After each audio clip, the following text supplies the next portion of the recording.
guys, good morning. Today is Thursday. Well, today papakita ko sa inyo yung mga bago kong pots na na-mine from Hunter Pottery. So, ayan, nakikita yung mga succulents ko na ipinasuko sa black square pots. And then, ito guys, habang nandito ako sa labas, nakita ko to, hindi ako sure kung butterfly ba to, pero ayan, dumapo siya sa aking bamboo lucky plant.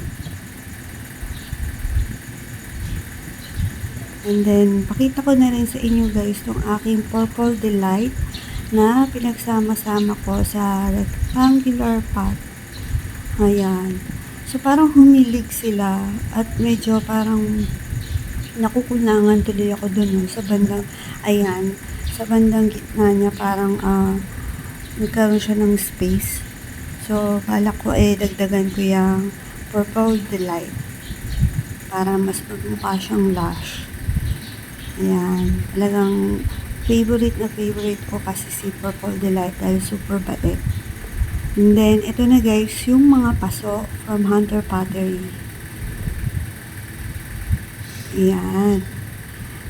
Ito, ang design niya coffee mug. Ayan. So, yan, bala kong plant na ilagay dyan. Bali, pang-regalo ko to sa kapatid ko. Bagay na bagay ito sa kanyang shop. Ayan. Kaya ang mga ilalagay ko dyan yung mga plants na pwede na sa shaded lang. So, ito yung pot na color nito is blue and green. Ayan. Siguro lagay ko dun gymno. And then another round pot.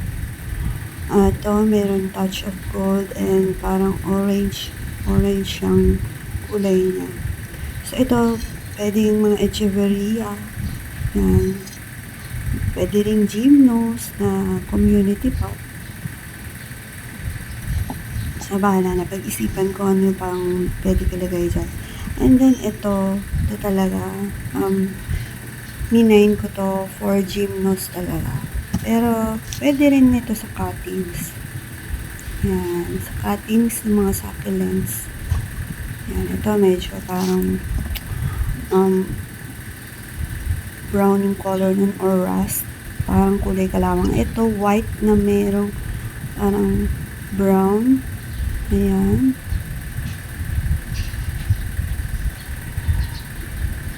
Ay, yung nasa gitna parang yellow siya. Yan. Parang light yellow. Ayan lang guys.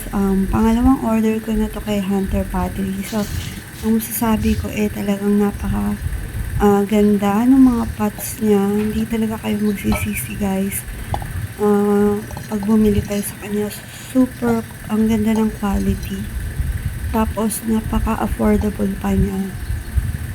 So, itong karami na pots na to, parang 500 lang binayaran ko. Diba guys, ang ganda.